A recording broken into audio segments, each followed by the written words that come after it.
My name is Jamie Shea, Senior Fellow at Friends of Europe, speaking to you from Brussels, and it's going to be my pleasure to moderate today's strategic conversation. Only one topic in the news today, which is, of course, the outcome, such as we know it, of the presidential election in the United States. It's always, of course, better for any moderator when an election has produced a clear outcome and we have a better idea of who is going to be in charge of the White House and the Senate and the House of Representatives for the next 4 years, and what that means both for the United States, but also for all of us in the rest of the world.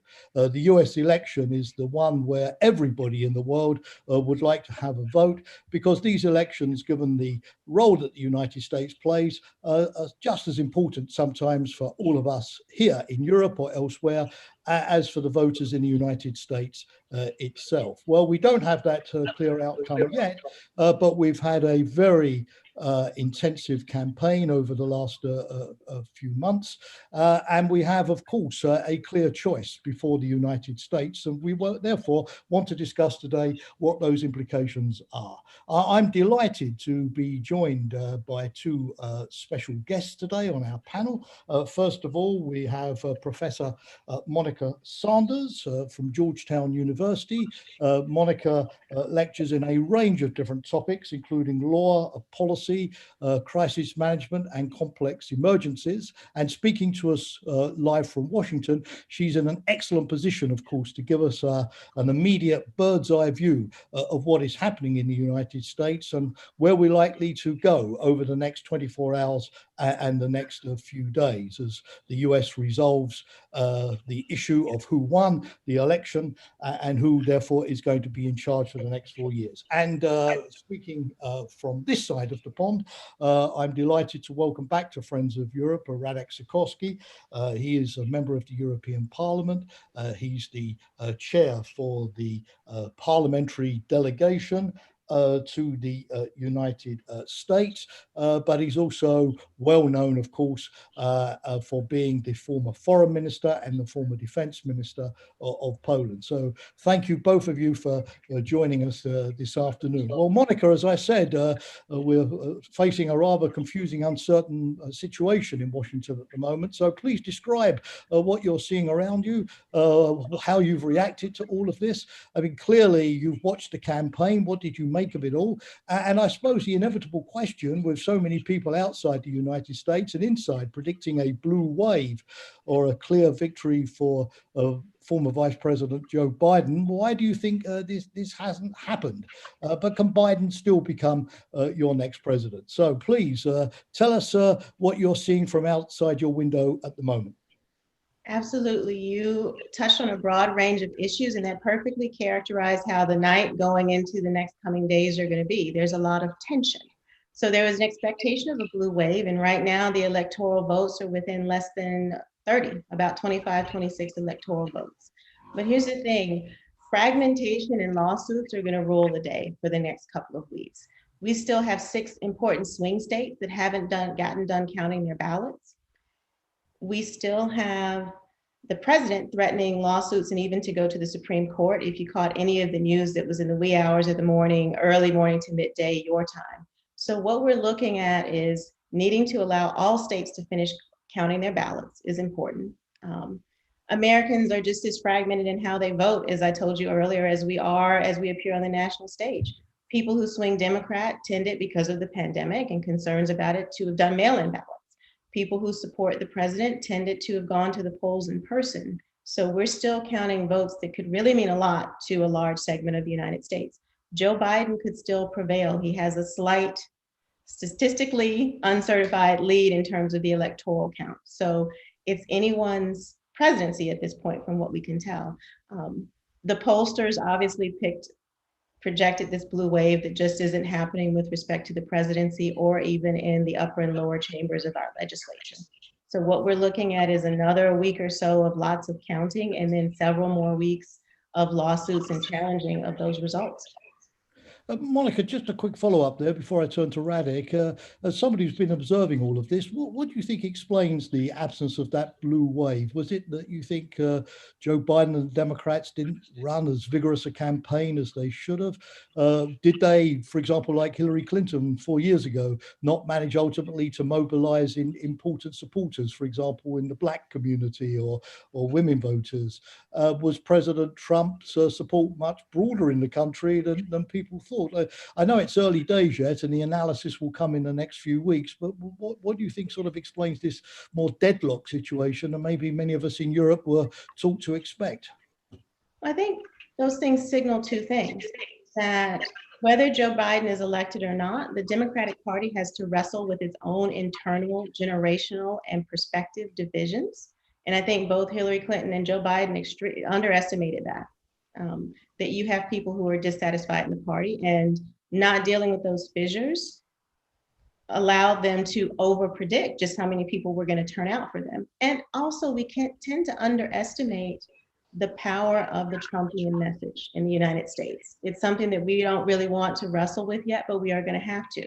We underestimate the power of people who want an alternative to what the Democrats are presenting and are willing to turn out in large amounts to make sure that some of parts of their agenda just doesn't happen. Monica, thanks for that. Radek, you're a long-standing friend of the United States, and you've dealt with that country for many years in your various political capacities. What are your sort of feelings and emotions, as well as your analysis at the moment, as you look at what is happening in the United States? Do you see this election with the unprecedented number of voters as a way of sort of reinvigorating US democracy, popular participation, or do you feel that this is going to set American democracy back and therefore also perhaps the ability of America to project the image of a democratic, successful nation globally? So what are your sort of hopes, fears, and maybe apprehensions at the present time? I have for many years been a sympathizer of the Republican Party, you know, Ronald Reagan, George Bush, Senior, Junior, you know, coming from the anti-communist side of Polish politics. But I have to say, this time I was hoping for a victory of both Joe Biden and Democrats in the Senate, because I see the United States as a damaged country. The politics are damaged, both through the oligarchy capture of the of Congress and through the money that's involved in the politics. And the system is just too gridlocked. No important reforms have happened to the political system for years. So someone needs to change it to save the long-term prospects of the United States for the sake of the United States, but also for the sake of its allies. The 21st century, I think, will be organized by the rivalry between China and democracies. And in that competition, we need competent American leadership, and we need the return of American vitality. And what I fear we are going to get is more gridlock and more paralysis. Radek, thanks for that. You know, if President Trump does emerge as the winner, legitimate winner, what would you expect would sort of happen in a second Trump term? I mean, as you know better than I, there's been speculation here in Europe that maybe on the one hand it would be more of the same, which would be a difficult sometimes President Trump, but one by and large that the Europeans have been learning to sort of handle, to work with, to live with. Others have been predicting a President Trump who, you know, not facing any re-election in the future, would be sort of let loose, as it were, to maybe take down the multilateral order even more than's been the case in the past. So what would be sort of your anticipation of what would be facing Europe from a second Trump term? More of the same, or would it be a different level altogether? Steady on, Jamie. I mean, at the moment, Trump is not leading. Joe Biden is winning by 2 million votes, and he's also winning in the Electoral College as we speak. And two important states, Michigan and and Wisconsin seem to be tending towards Biden, and Pennsylvania will be heavily contested. So I think a Trump victory is unlikely to happen. In fact, the scenario is playing out the way my American colleagues have told me, which is on the day it'll be very uncertain, and then once the mail-in ballots are counted in, Biden will win. But if Trump were to win, then I have to tell you, I spoke in Brussels just a couple of weeks ago to my former prime minister and friend, Donald Tusk. And he told me, and he was saying this from deep personal knowledge, that the most dangerous phenomenon in politics is the leader of a country at the beginning of his second term. Because this is when they think they can do almost anything. That's the moment to let loose. Power of the United States and the unpredictability of Donald Trump, even in normal times, that's a very scary prospect. Radek, thanks for answering my question. Even if you're pointing out rightly, thank you, of course, that it's still largely hypothetical. But then I turn back to Monica and would say that if next president is indeed Joe Biden, based on the current prognostications, it certainly won't maybe be with the big mandate, the decisive mandate that he was hoping for. And again, this is all speculation at the moment, but it doesn't look as if the Democrats are going to be able to gain control of the Senate. So we will have, if you like, a divided system, albeit this is not new in American democracy. But given the polarization of the last few years, do you think that a President Biden, even without a massive blue wave, confronting a Senate maybe with a slight Republican majority, can he still overcome the divide, the polarization, and on big issues like healthcare or the multilateral system, trade? Can he, do you think, still form some kind of new bipartisanship, which is what we all fervently would hope for? What do you see the prospects of a Biden as a healer in this respect? You know, first of all, I agree with Radek about a potential Trump term being dangerous in the first couple of months. We'll expect more of exactly what he showed us last night, early this morning. But with respect to Vice President Biden, what you're going to see is someone who knows the Senate intricately, having served as the vice president, which is a Senate tiebreaker here in the United States, as well as a potential vice president who also knows the Senate and the major players intricately. So while there will be a lot of tension with respect to the upper chamber, something I saw on the news last night really heartened me was I saw someone who's very close to Senator McConnell say, you know, the first thing we need are some measures that both parties can agree on. So maybe not start with the most controversial things such as healthcare or even dealing with the racial stratification in the country. Start with infrastructure projects. Start with other economic measures that both parties can align on and work from there. Because there is some agreement within the ranks of what's now the Republican Party. I would argue that it doesn't reflect the Republican Party, which Radek is used to working with in the past, that are willing to do that. And that would be a good place to start. I think with respect to trade, you're not going to see a lot of change with respect to the US remaining its tough stance on China. That is a priority of the Blue Dog Democrats, as well as Republicans and even people in the hard right. I think there's a lot of concern about China. I think a Biden presidency with some legitimacy in the defense and intelligence communities will even be harder on China in certain other countries with respect to potential security threats that extend beyond trade relations. And I think the other thing that you're going to see a President Joe Biden leveraging the appeal of a Vice President Kamala Harris is really start to look at the divisions based on social and economic inequality and ethnic and racial inequality in this country and start to deal with that. Because I very much believe that if the United States is going to be an example to the rest of the world, we have to deal with this fissure in our country before we can be legitimate in calling out human rights and these types of issues on the global stage. So as long as we're internally incongruent, we're going to have problems with that with respect to multilateralism or any other type of global or foreign policy platform that we try to put forth. Yeah. Monica, thanks. Just a quick follow-up question, if I may. Obviously, the US is hard hit with the COVID-19 crisis, as we are in Europe. And this was obviously the thing that Joe Biden was pushing in his campaign, the need for a new strategy, a national strategy to really give this priority treatment. And there was a sort of understanding that this would be the decisive sort of issue influencing voters at the end of the day. This may not have happened. And why, therefore, do you think that maybe Americans who voted for Trump have not been taking the COVID-19 crisis more seriously? Not just because of the health side, but obviously because of the massive, maybe even long-term impact on the US economy. And a weakened US economically is a US which, of course, is going to find it harder to influence developments in the rest of the world.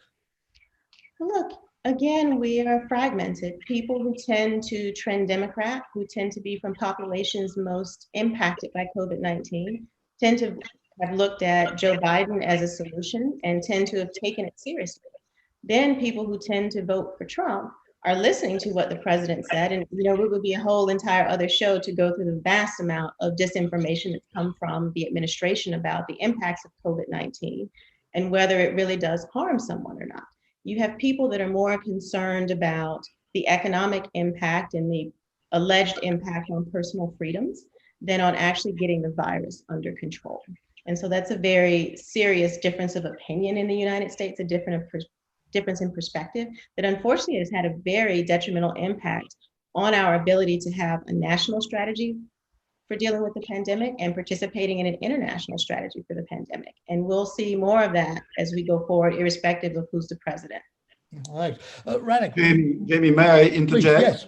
Because I agree with Monica, but we have populists running the United States and Poland, and in both countries they do the same. They start a cultural war and then try to stay in power by managing the cultural war. And identity trumps economic interests or the quality of management of the pandemic. If you can persuade people that their identities are threatened, then they will rally around you irrespective of what they think your morality is or your economic message is. And this is what populists do everywhere. And it's very difficult to combat that because it answers to deep atavisms in the human psyche.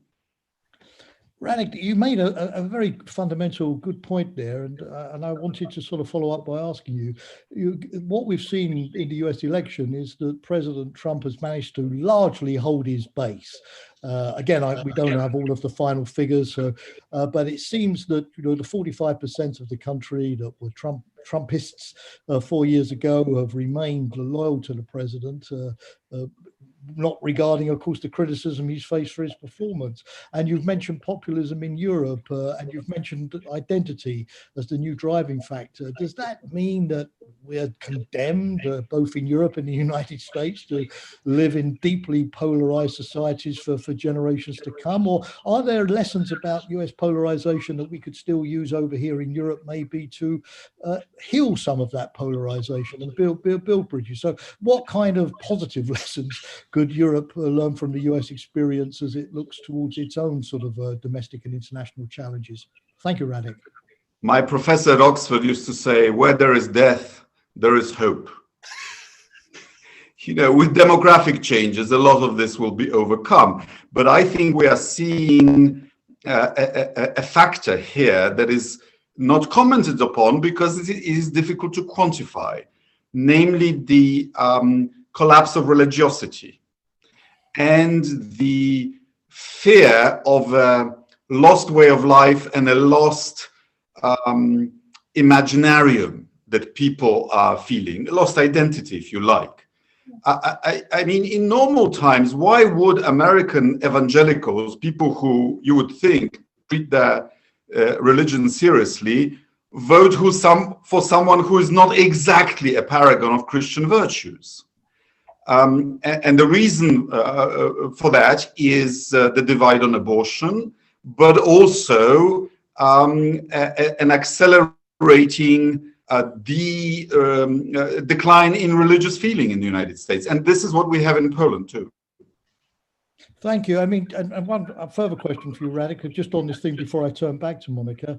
Uh, you still seem hopeful, given what you said earlier, that Joe Biden will emerge from the Electoral College. And what, from a EU perspective, and in your role, of course, of bridge building between the EU and the United States, what would you be hoping that, for example, President Biden might do in his first 100 days, which would serve your agenda, of course, in building a stronger transatlantic relationship and maybe also improving the US-EU relationship, which of course has been under strain? I mean, are there some sort of 5 or 6 quick sort of takeaways that you would hope to see coming out of a White House under different management? Yes, there are. I would expect President Biden to stop calling us names and calling us foes and imposing silly sanctions. I mean, we have the Airbus and Boeing dispute. They cancel each other out. We should throw both out of the window quickly. We should forge some compromises, some of which will not be easy. For example, on regulating and taxing tech, but also on agreeing joint standards on the transfers of technology, transfers of investments, and production standards between democracies and non-democracies such as Russia and China. And we should also get the United States to support, again, European integration, also European role, bigger role in defense, so that Europe is capable of protecting at least its own periphery, so that American resources are freed up to stand up to the challenge in the Far East. These are things we could usefully do together, and I know that the Biden team is already working on a plan to present to us. Thank you. Monica, again, in the same vein, you very eloquently just a moment ago mentioned how President Biden could produce some bipartisan working together with a Senate that was still in Republican hands, the areas of compromise, looking at America's relations with the rest of the world. Where would you also see that bipartisanship could operate? For example, many Europeans would sort of hope that President Biden would rejoin the Paris climate agreement. I think the United States today, around this time, is stepping out of it because of President Trump's decision. I mean, there's the participation in the World Health Organization.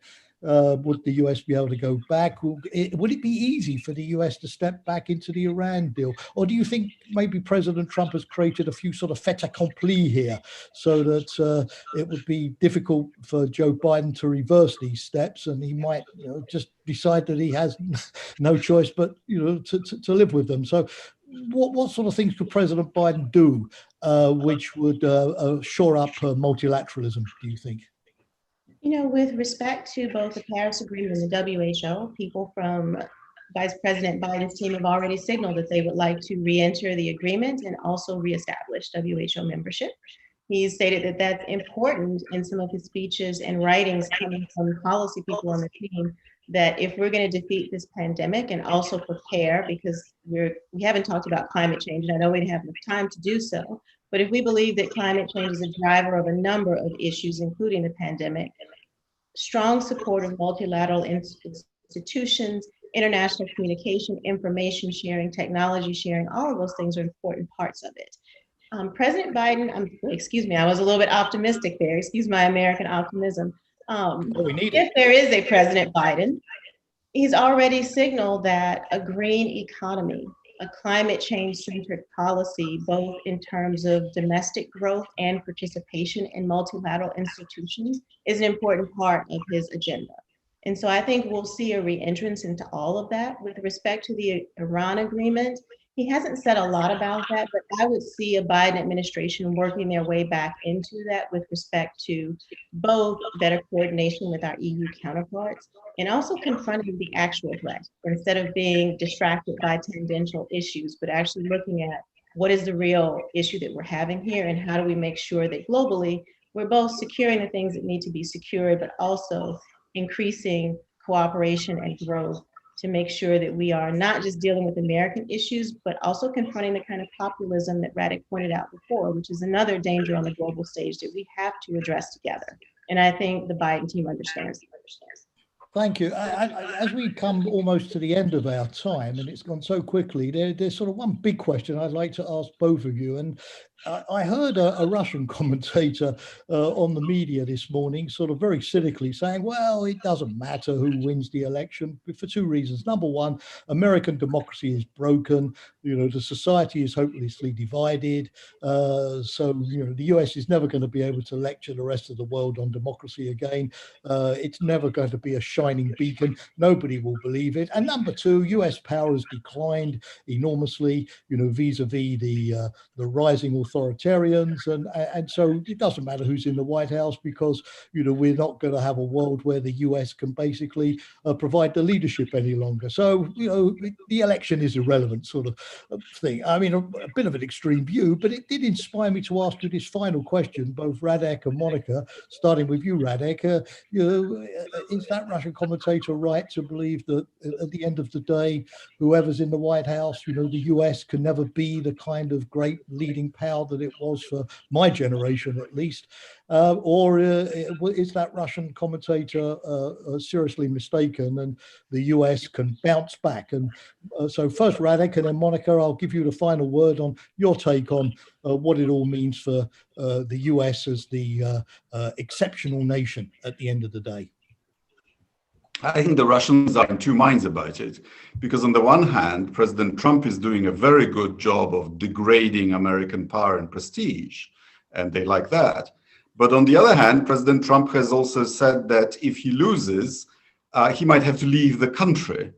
And we know why, because he will have tax prosecutions and more coming his way. And of course, Russia doesn't have an extradition treaty with the United States. So I think President Putin would have a lot of fun offering asylum to President Trump and giving him a nasty, tasteless villa in the Crimea or in Moscow next to President Yanukovych.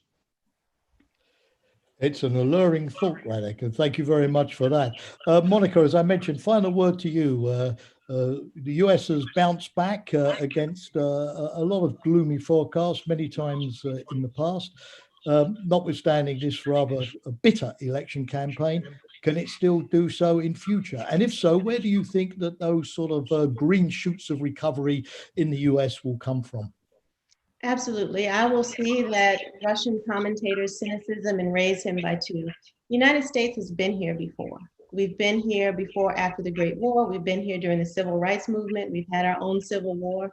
It's sort of our way to look at this democratic experiment, look at something and say, that didn't work. Let's start over and rebuild again and rebuild better. Where I see the shoots coming at is we focus so much on the presidential race, is that what we've not focused on are the emerging leaders who are coming up as young activists in this country. The fact that in the House, it's an increasingly diverse House of Representatives in the United States. So there are political leaders that are emerging that look more like the America we want to put forward and the kinds of presentation that we want for the world. That's where the new policies, things like the Green New Deal, rethinking our defense relationships, rethinking how we do cybersecurity, and all of these things are coming from. So don't count us out just yet. The Americans have pushed democracy to the edges of its limits before, and we brought it back, and we'll bring it back again. Thank you, Monica. And thank you, Radek. Thank you for being my special guest today. Thank you for allowing us to take the long view, the time when so many of us are focused on the next declaration from Wisconsin or from Michigan or from Pennsylvania, putting things in this broader context, and also giving us sometimes, despite all of the gloomy news, some reasons to be optimistic. Again, it was a pleasure to have you today on this strategic conversation. We will be asking you to come back very soon. And as always, the Friends of Europe, those of you who've joined us today, I hope you enjoyed the debate and learned as much as I did. Thank you again. And again, see you at the next strategic conversation. So from Brussels, goodbye for now.